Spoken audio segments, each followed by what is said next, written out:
Okay, take 12. Here we go. All right. I hope you guys are staying safe during all this. It's not it's not fun, and it's certainly making class harder. So our prayers and thoughts go out to everyone. Um, I really do hope you guys are doing well. Anyway, here we go. Oh, and headset. Um, I I'm standing far away from my phone. I'm using my phone to record this, so audio is a bit wacky if I don't wear this. It's got a microphone on it, so I apologize for looking like an NFL announcer, but it's the best I can do. So please bear with me throughout all of this. Anyway, all right, here we go. Most people don't get along with math very well. I don't blame them. Most people take math classes up into the junior year of high school and then go cold turkey, never to take another math course again. During their time in class, they do hundreds of homework assignments, quizzes, and tests that are responsible for needless stress and hours of sleep lost. Progressing from one level to the next, all the while asking, when am I going to use this? Why does this matter? Oddly enough, in a class about answering complex questions, that seems to be the one that goes unanswered. And while I can't answer that question yet, I can let you in on a little secret. You don't hate math. You don't even dislike math. If you were sitting at home bored, you'd probably call math up, chat for a bit. You don't hate math. You hate math classes. Between bad teachers, unanswered questions, and needlessly hard work, you began to associate math with classes. You got off on the wrong foot, for sure, and while this isn't a speech on the failures of the American education system, those shortcomings have a lot to do with why people hate numbers. Thankfully, math isn't exclusive to America, and math outside of American high schools is a lot better. Hello, my name is David Vorkamp, and today I'm going to tell you why you should always be engaged in learning new forms of math. Math is everywhere. It is entirely unavoidable. In a modern society, everything that can be analyzed and explained with numbers already has been. Computers and machines obviously run off of numbers, but math is also responsible for a lot of the music you hear by way of music theory. It's responsible for the weights you lift by way of anatomy and looking at the effectivity of high weights and high sets. It's responsible for getting you in or out of colleges, as the first thing any university sees is your test scores and GPA. No matter where you go, math is right around the corner.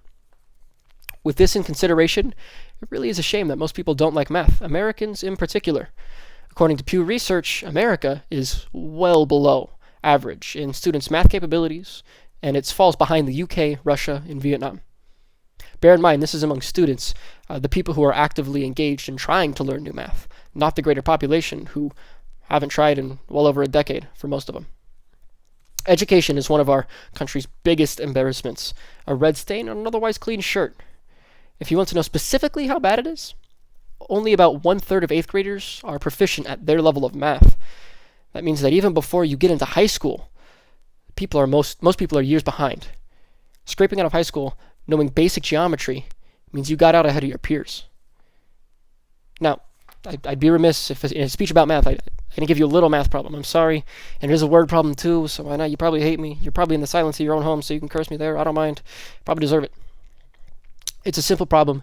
You won't even have to do any work. I'll do the work for you. I just want you to observe, okay? So, say you're in a room, and that room doesn't have carpet, and you want to change that.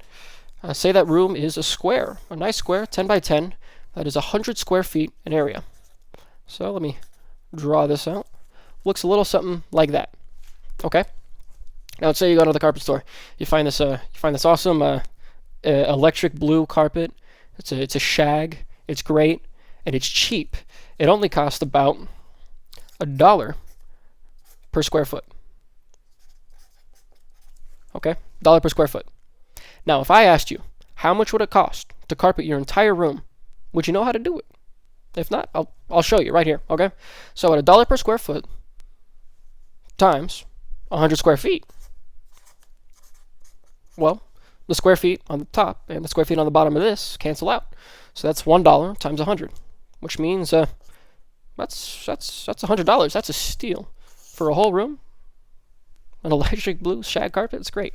$100. Now, what if I told you that 82% of Americans fail this question? They fail it pretty good. It's sad, right? To put it simply, math is language and Americans are illiterate, and all that research is courtesy of the Organization for Economic Cooperation and Development. And this test that they gave them, it wasn't a comprehensive one like the ones a lot of our students get. It was just over basic numeracy skills. Like I said, Americans are illiterate when it comes to math. Now, I did tell you earlier, there's a question that I couldn't answer yet. Why does math matter? When am I going to use this? Those two phrases are the rally cry of thousands of high schoolers across America fed up with geometry and algebra 2 and pre-calculus. I was one of them at one point in time. Well, you're at college. And the point of going to college is to get a nice job in a field, right? Well, jobs pay money, and money is measured in numbers.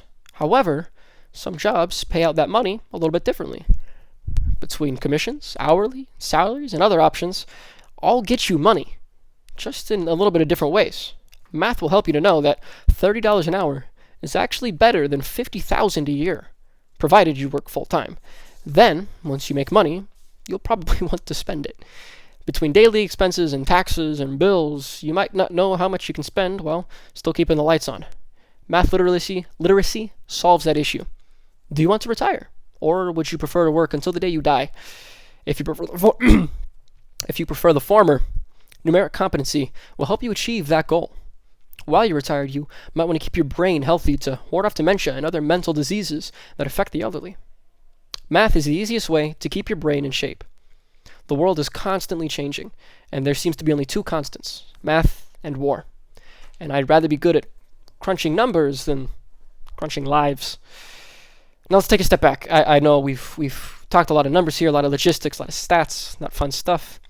Just relax. Close your eyes. Imagine you're in bed. You probably already are. If you're watching this, you might be. But imagine you're in bed, if you're not. You've already graduated. Classes are behind you, and you have landed a good job in your field. It's a Saturday morning, and a lazy one at that. You get some toast, and you go to the containers of butter you have. Which one has less calories, you wonder? They both have different serving sizes and calories per, and a quick mental multiplication solves the issue for you. No problem. You're a little healthier. You get your coffee and toast, and you sit down, and you decide to watch a quick video. You find one about the best way to cut a cake mathematically.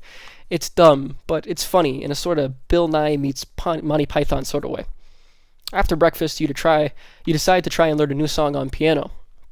And after looking at the music for a bit, you realize, hey, it's just a 1-5-4. You pick it up in no time, and you're jamming along. After that, you call up a friend for lunch. You go to a nice place downtown. You eat a nice meal. Your check comes, and you want to give the server a 20% tip. You're feeling nice today. Your check, after a quick number crunch on the back of the napkin, comes out to only about $5. Driving home, you realize, almost out of gas. So you head down to Shell, which you've noticed is the cheapest gas while still being a reputable brand. You go home, you watch TV for a bit, you set your alarm to give you 8 hours before you head out to church. By all means, it was a good day. As I said, math is everywhere. Unavoidable. Not only does this mean you should be familiar with it, it also means it's free and easy to learn. Between YouTube, Brilliant.org, libraries, and even college courses and resources, you have a lot to access at your fingertips. More than any other person in history. You don't have to sit down at a desk and slave away doing math problems and reading textbooks either. It doesn't have to be like that. Just take in information that you like, or you find funny, or you think is relevant to your life. If you need suggestions, I am a bit of a nerd. Please come by and ask me. I will be more than happy to help. All I'd ask in return is that you give it a shot. Watch some videos, open your mind, and maybe, just maybe, get a little bit smarter every day. Thank you.